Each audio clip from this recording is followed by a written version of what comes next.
Au nom du Père et du Fils et du Saint-Esprit. Amen. La paix de Jésus soit dans votre maison. Alléluia. Sa paix et sa joie. Alléluia. J'espère que vous allez bien. Alors, nous lisons la parole du jour, mais incroyable, je croyais que nous allions avoir l'explication de Jésus lui-même, suite à ces deux séquences où il a été question de la parabole du semeur. Eh bien, elle ne nous est pas proposée ce matin. On va la lire. On va la lire puisque j'étais persuadé qu'elle allait être dite. Vous donc écoutez cette parabole du semeur. Là, c'est la version expliquée par Jésus lui-même. Il ne parle plus en parabole. Merci Jésus. Un certain nombre entend la parole du royaume sans l'entendre vraiment. C'est comme le grain semé trop près du chemin. Le mauvais arrive et arrache de leur cœur ce qui a été semé. Du grain a été semé sur la rocaille, c'est celui qui écoute la parole et aussitôt l'accueille avec joie. Mais il change avec le temps, car il n'a pas de racine profonde. Pour peu que vienne une difficulté ou une persécution à cause de la parole, il abandonne aussitôt. Du grain est tombé dans les épines, c'est celui qui a écouté la parole et qui pourtant ne donnera pas de fruits. C'est que les préoccupations du monde et la séduction de la richesse sont venues étouffer cette parole. Du grain enfin a été semé sur la belle terre, voilà celui qui écoute la parole et qui l'accueille en lui, il va donner du fruit et produire peut-être 100, peut-être 60, peut-être 30 pour un. Alléluia. Et bien voilà, nous avons l'explication les amis. Nous avons l'explication par Jésus lui-même qui pourrait se synthétiser en un seul mot, la conversion. Cette parole qui est accueillie, qui est semée. Hein. Jésus a dit le monde passera, ma parole ne passera pas. Et il faut absolument que la parole devienne efficace en nous, sans être étouffée par les autres préoccupations. Et là, effectivement, le fruit est au rendez-vous. C'est ce que nous disons sans cesse, c'est que de faire passer Jésus en premier dans nos vies, c'est là que nous pouvons porter du fruit. Cette hiérarchisation, mais qui est au service du reste, hein, parce que, comme tu nous l'as dit, bien-aimé Jésus, cherchez le royaume des cieux et sa justice, et tout vous sera surajouté. Alors je vous propose qu'on la relise, parce qu'on l'a attendue depuis 2 jours. Un certain nombre entend la parole du royaume. Verset 19. Un certain nombre entend la parole du royaume sans l'entendre vraiment. C'est comme le grain semé trop près du chemin. Le mauvais arrive et arrache de leur cœur ce qui a été semé. Eh bien,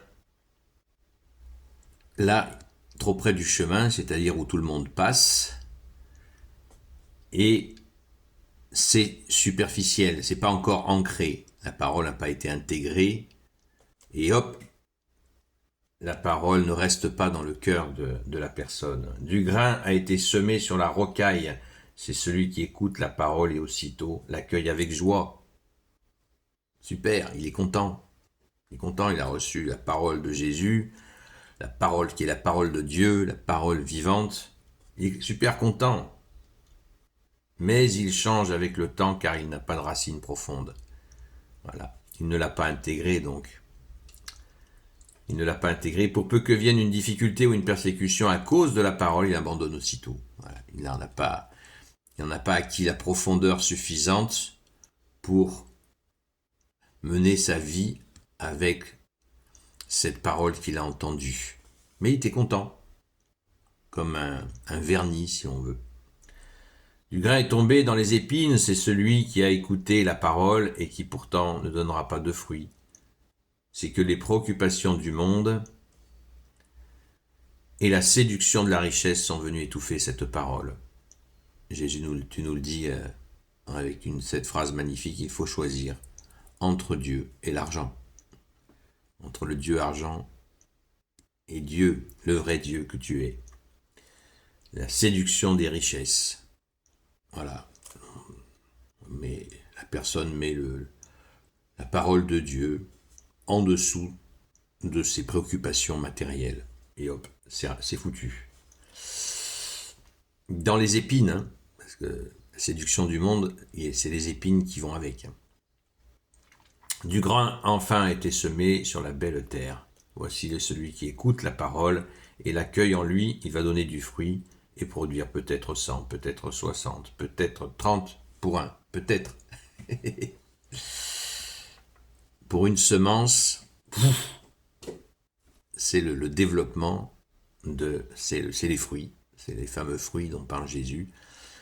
Jésus utilise, bien-aimé Jésus, tu utilises bien d'autres paroles, bien d'autres paraboles, comme la parabole de la vigne. Hein, tu es le sarment, et nous sommes les sarments, et tu es le pied de vigne. Et pour donner du fruit, il faut rester sur le pied de vigne que tu es. La vigne appartient au Père. Vous voyez les exemples. Jésus a vécu. Alors, pour bien comprendre pourquoi ces paraboles agricoles, rurales, parce que Jésus a vécu dans la région la plus agricole de l'Israël de l'époque. Et donc, du coup, il utilise ces paraboles. C'est extraordinaire. Je pense que les gens qui vivent à la campagne doivent bien apprécier cela. C'était une région extrêmement pauvre, c'était la plus pauvre, et les Romains venaient régulièrement voler les récoltes. Donc, ils ont subi, à la fois, il y avait la difficulté du travail agricole.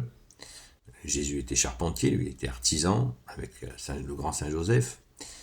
Mais ils ont subi donc l'injustice de l'occupation romaine, évidemment, et la pauvreté qui venait avec.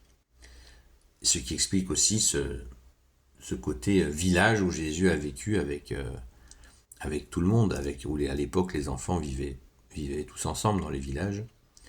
Donc tout ça, ça nous fait méditer sur le contexte de vie de notre bien-aimé Jésus et ce bonheur d'avoir des paraboles qui sont reliées à la terre. Le ciel, Dieu qui s'incarne dans la terre et qui nous donne des explications du ciel à partir de ce qui se passe sur terre. C'est les paraboles extraordinaires de notre bien-aimé Jésus, c'est l'enseignement le plus puissant de l'univers. Alléluia. Gloire soit au Père et au Fils et au Saint-Esprit, maintenant et toujours et pour l'éternité. Amen. Ô Jésus, toi qui peux tout et qui portes tout, toi le Sauveur, toi l'Emmanuel, je te confie toutes celles et ceux qui regarderont cette vidéo ainsi que leurs proches selon ta seule volonté, ô Jésus. Sainte Marie, Reine des cieux, toi l'Immaculée Conception, toi qui écrases le serpent, toi qui as la lune sous tes pas, toi notre Mère, Notre-Dame. Saint Joseph, toi le juste et le saint, toi le sage, toi la terreur des démons, toi le saint gardien de la Sainte Église catholique et apostolique. Sainte Marie-Madeleine, notre chère sainte patronne, et vous tous les saints et saintes, amis de toi Jésus, Saint Michel Archange, Saint Gabriel Archange, Saint Raphaël Archange, et vous tous les anges qui te servent, ô Jésus. Je vous confie toutes celles et ceux qui regarderont cette vidéo, ainsi que leurs proches, selon ta seule volonté, ô Jésus. La paix de Jésus soit dans votre maison. Pour info, ceux qui veulent lire la parole du jour, c'est Saint Matthieu, chapitre 20, versets 20 à 28. Peut-être que j'en ferai une vidéo dans la journée, qui sait, pour lire cette parole du jour. Mais là, nous avions un rendez-vous. Donc, bonne journée dans la paix de Jésus. À ce soir, 20h, à la grâce de Jésus, sur la chaîne Seul Jésus Sauve sur TikTok, de 20h à 22h. Ciao!